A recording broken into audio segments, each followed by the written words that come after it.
Welcome to this edition of When the Biomass Hits the Wind Turbine, a discussion of sustainable living and what that means to you and me. I'm Jay Warmke. And I'm Annie Warmke. And today we're going to talk about living a net zero lifestyle, or nothing from nothing leaves something. Thank you, Billy Preston. And you're not going to sing? I'm not going to sing. No, not this time. All right. So, Annie, we're talking about net zero. Speaking of net zero, my singing. Define what is net zero. All right. Okay, What do we mean by net zero? Right now, it's a buzzword. It's a series of buzzwords, and I think it's like the latest, jazzy, sexy, whatever. We call it living sustainably and designing sustainably and so forth. But the true definition, there are four possible components. Sorry for shuffling my papers so much, but I have to read from my papers. So net zero, and they call it energy. So we call it lifestyle because the reality is it's never just about energy. So there are some different definitions. Right? Thank you for speaking English with me. Mm-hmm. And so one is energy generated equals or exceeds. But let's back up just a little bit. All right, net zero presumably is referencing something, right? You're using zero. We're saying that it's about carbon. A lifestyle. So we not just carbon, but everything that we produce. But I think that's where the term comes from. Okay, well, I'm not the scientist, and I really don't care. Mm-hmm. What I do care about is the fact that it's got a new jazzy, sexy name for it's living all in sustainably. The marketing. That's right. And so the engineers have grabbed onto this one, and they're pretty excited about it. Mm-hmm. So what I'm going to talk about is the fact that not just energy, but everything we do should equal the sum of zero, meaning we're not taking away from the future. But just for the purpose of definition, for the scientists. Because you've written it down on your sheet of paper. The literal thinkers, I'm not one of those, is that energy generated equals or exceeds the energy used when the energy is accounted for at a site. So where the building is or whatever. Or primary energy source used to deliver the energy at the site uses the site to source conversion factors. So that's a bunch of hooey words that basically says it's still supposed to the energy that's generated needs to be the amount that's used. Mm-hmm. And so it all comes back to that. All of the four definitions that are possible come back to that one idea of what they call ZEB, net zero energy building. All right. So basically what you're saying is most people are going to define it as the energy that you use in a building or in a structure is equal to or less than the amount of energy that structure or building generates for itself.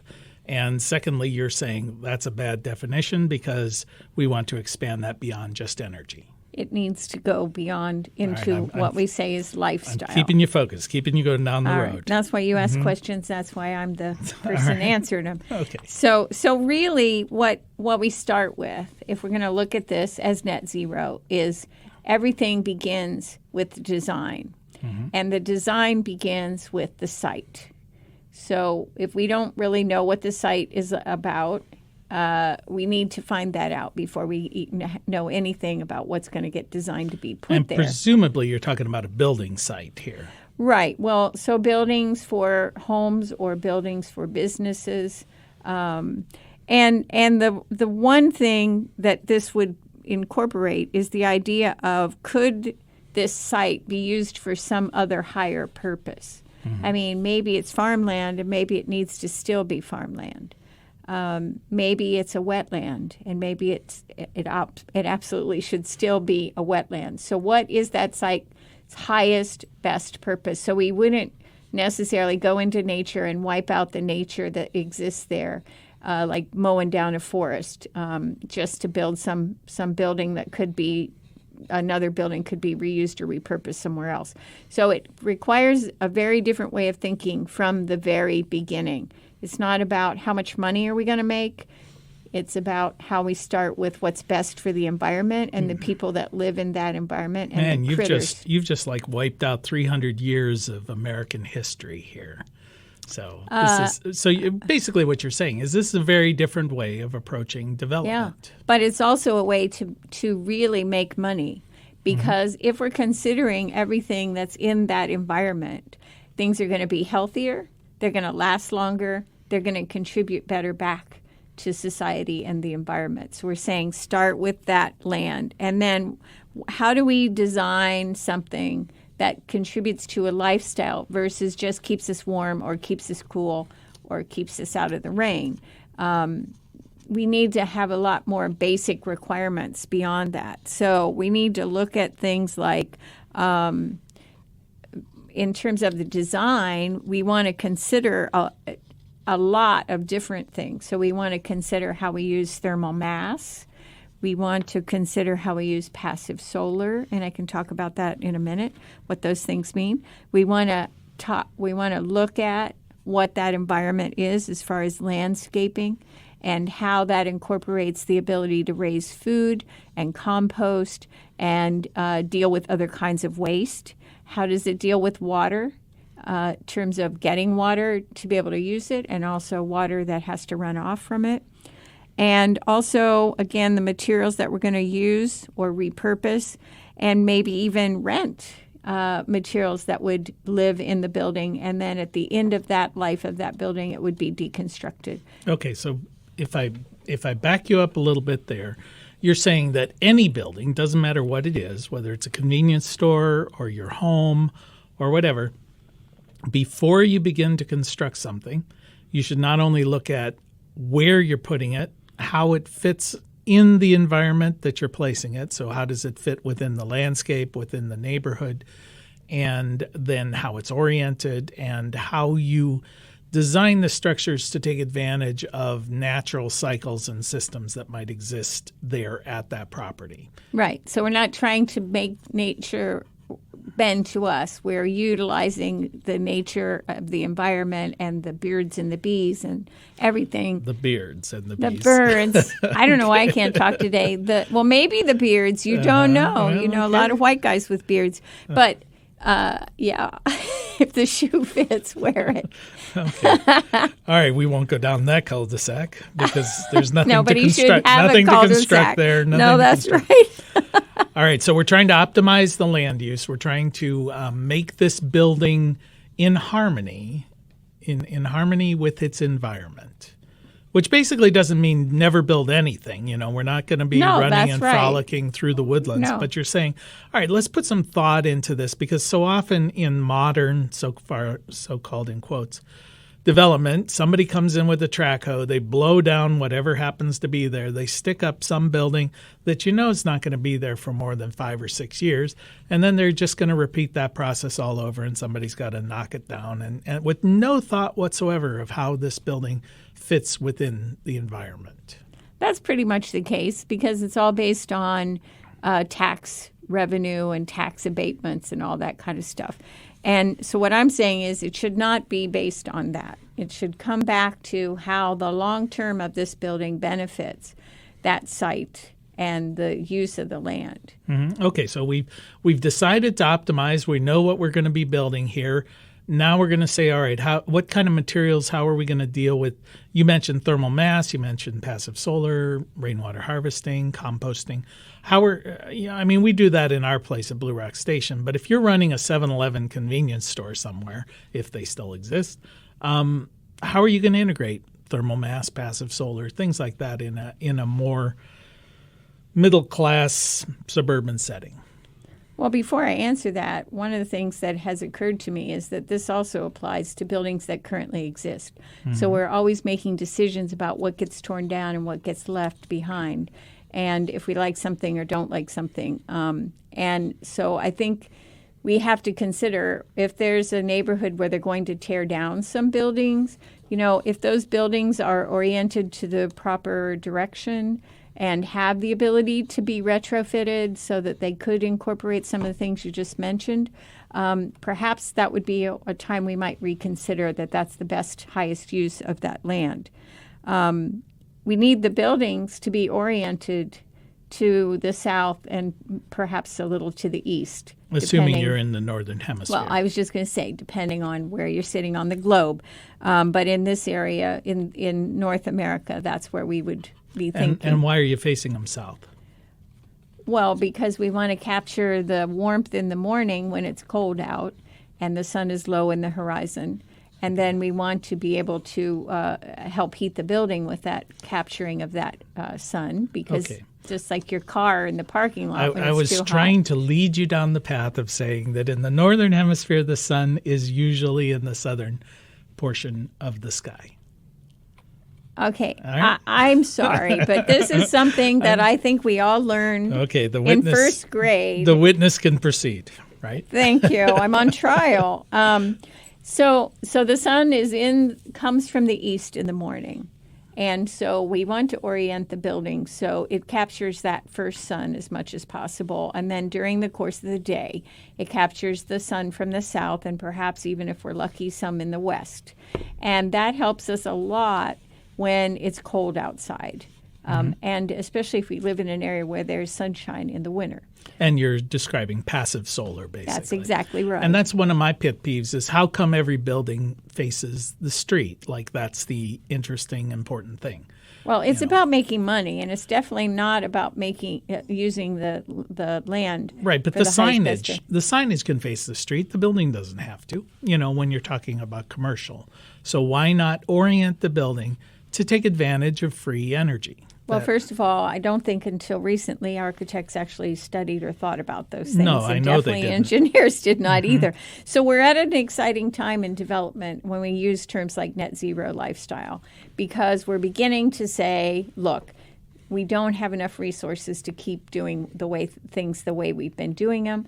And with the crazy global weirding that we're experiencing, these kinds of buildings that we're beginning to talk about and think about actually help us to control the environment so that if the electric grid goes down or we don't have the money for the gas for the furnace or other problems exist where there's tremendous variances in temperature, the environment inside the buildings where humans work and live can be controlled in a more efficient and effective way and put a lot less stress on the environment. So then from a net zero lifestyle standpoint, and we're still sort of talking about construction, you look at it and you say, okay, the energy that we're going to use here, we want to create here as much as possible.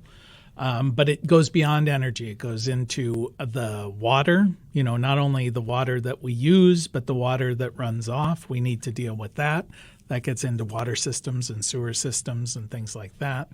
And then you start to get into the materials that you're using in the building and the impact they have. Well, let's just back up for a second, though, because the first thing we have to do is we have to create a building that incorporates passive solar, which we've just been talking about, but also thermal mass, because we want the basic tenet of that building and how it functions to be able to hold a steady temperature that does not go below the cave effect temperature, which in this region is about 55 degrees. So it doesn't matter, like if you go into a cave in the summer, it feels cool. You go in the winter, it feels warm, but in fact, it's still that 55 degrees. So if we're always heating and cooling a building from that basic temperature, then we have a whole different ballgame when we begin to look at energy consumption. Okay, and then what about water harvesting? Well, the other thing is that we also have a lot of variance in water right now. So lots of places are getting too much and lots of places are not getting enough, and is creating a lot of problems. So if we then go back to kind of the way our great-grandparents lived and we say we ought to be collecting water off the roof of the buildings, and they call that the roof, the footprint of the roof, that changes a lot of things for the government because of all the water runoff, that a lot of that runoff is not leaving the site. It's going into a storage area, and that gives the building the ability to have its own water.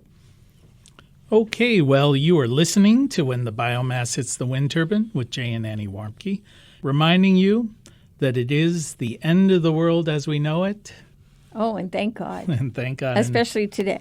And the end of traditional, and I always like to put that in quotes because it's kind of recent traditional building processes. Yeah.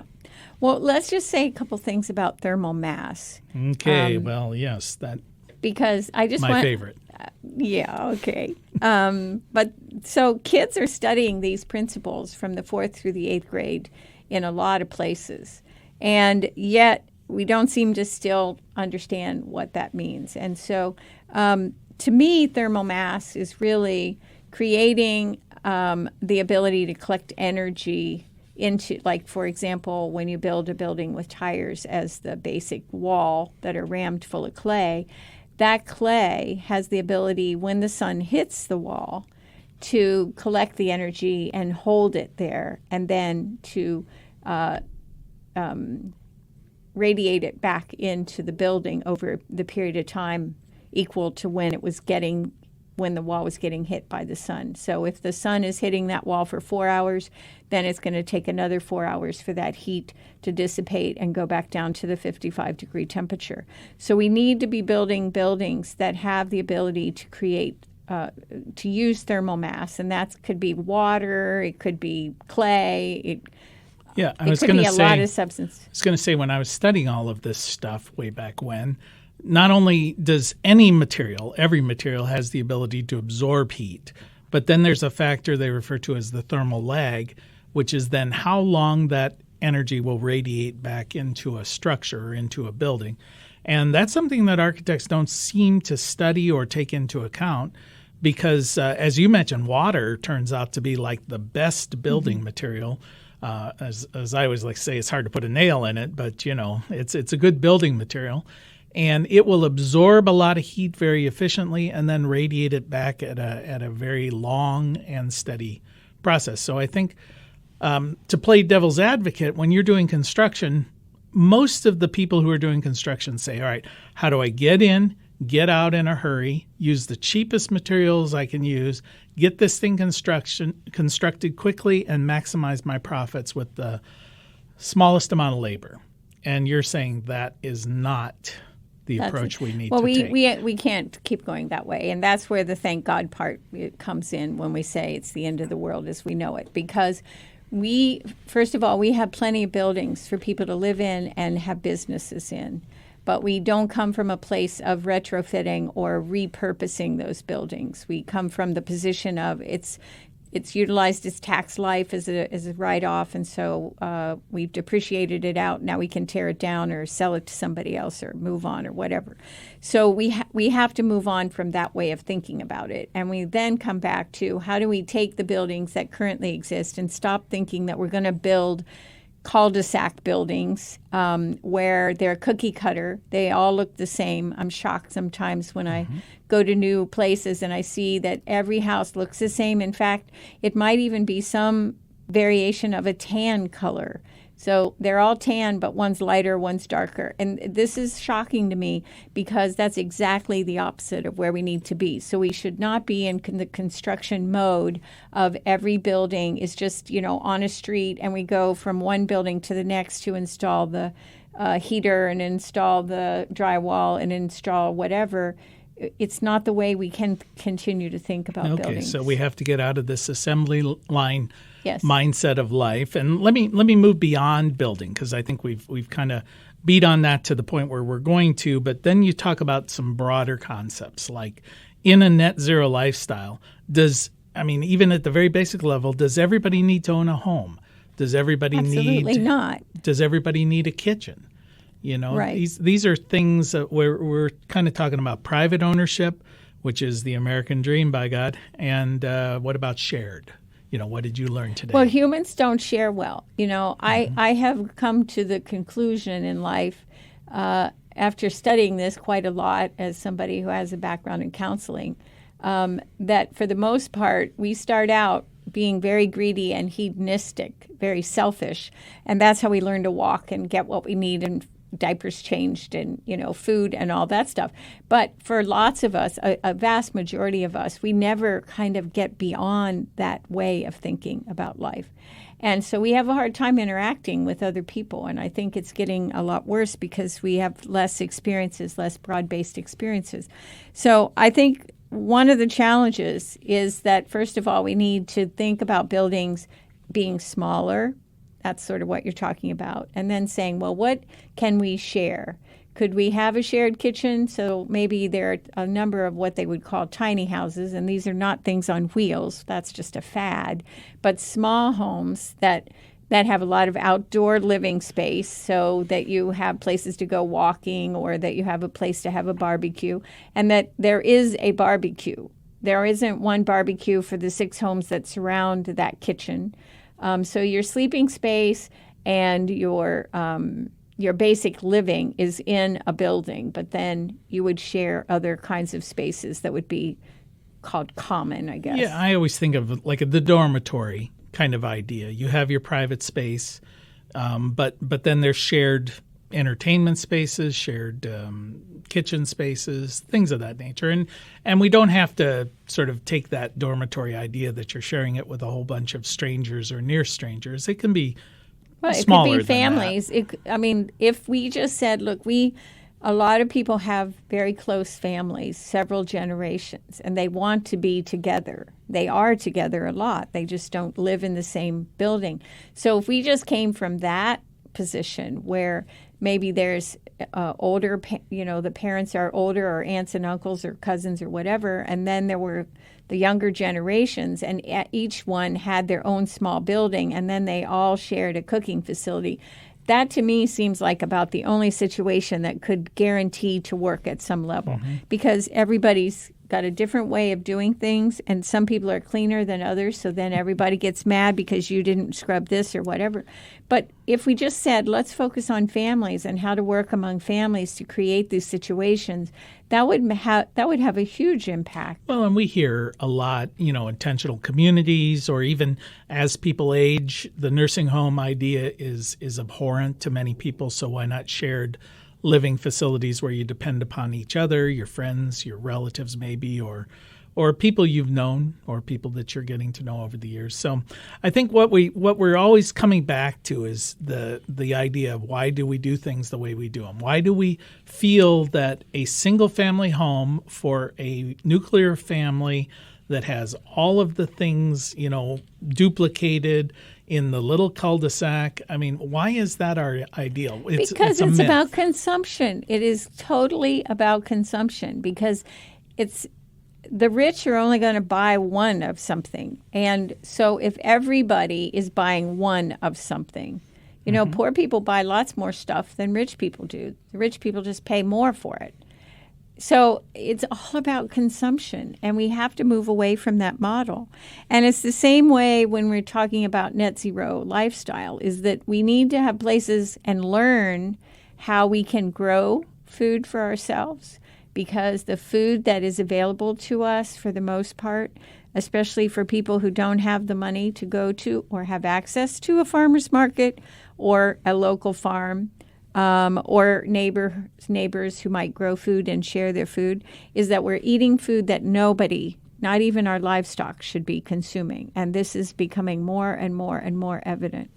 So we need to have buildings that enable us to grow nutritious, healthy food for our families and for ourselves. But even that growing process should be from a net zero standpoint, instead of bringing in petroleum products to, augment the soil and kill pests, use the things that are produced on that location to embellish the soil. It's that cycle of creating and composting, and then reusing and creating and composting and reusing. I mean, this is the way we're really going back to a pre-World War II lifestyle, but with computers.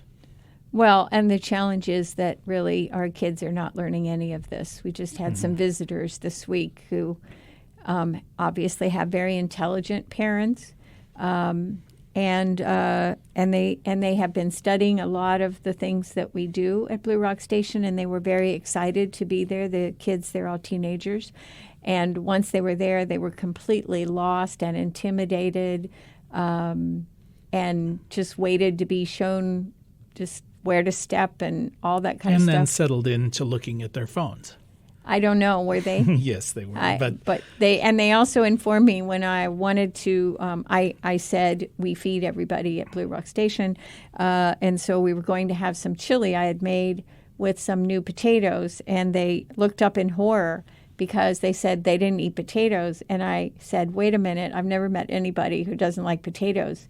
And then the mother said, well, they eat French fries from McDonald's. So I said, okay. They're close to potatoes. Yeah. So, all right. So we're talking about food. We're talking about buildings, transportation. I mean, some of these things are evolving. I think of Uber and those kind of services as a non-ownership right. Well, template. Transportation is going to lead the way. That's for sure. And it's already doing it with things like Uber and more systems that are going into place for people who have transport. And why do you think that is leading the way? Because it's expensive. Okay, 2 reasons. One is people don't earn enough to afford to have an apartment and a vehicle. And the vehicles are very, very expensive. Sure. In an urban environment, parking the vehicle, getting insurance. Absolutely. And the energy that goes into those vehicles is very volatile. One day it costs $1.99. The next day it might cost $3.99. And eventually, I hope, it's going to cost $10.99. So I think using the Uber example, we're saying, okay, you can transition from this quote-unquote traditional process to something that's more shared and actually find the advantages, and there is an opportunity for businesses to make money. Well, that's right. And it's the same way as a little bit that started out happening with Airbnb, which was people were, and also couch surfing, where people are sharing an extra room or sharing an extra bed. And couch surfing has been hugely popular. Airbnb has been hugely popular.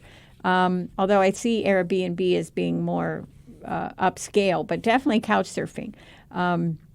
And you get to know people, you get to know the area. It's a whole different experience. So I think we'll see a lot more of those kind of things, and they're definitely setting trends that are going to educate us and lead us further down the pike towards this net zero lifestyle. Okay, well, we've got about a minute left, and if you could maybe just rant a little bit about the idea of planned... I never ranted in my obsolescence. Planned obsolescence. Yeah, because part of how this whole system that we live under has evolved is not only do we have throwaway homes and throwaway cars, we have throwaway everythings. Right. Well, we throw away lots of things because they're designed to break within 6 months. And I'm not exaggerating. You can look up the term planned obsolescence.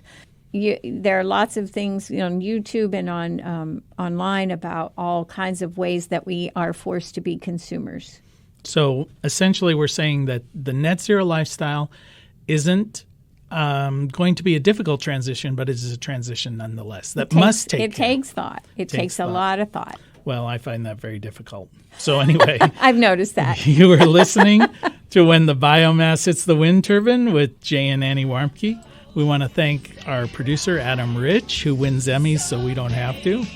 And we would like to thank you for spending just a little bit of time with us. And as your grandmother hopefully told you, the secret to a happy and sustainable life is... play nice with others, clean up your mess. And Jay, will you please eat your vegetables this week? Grown locally. Till next time. Mother Earth will sing and her children will be healed. See the morning glory blossom in the night. Know the stars are dancing in the twilight. Soon we'll be together, all will be revealed. Mother Earth will sing and the children will be healed.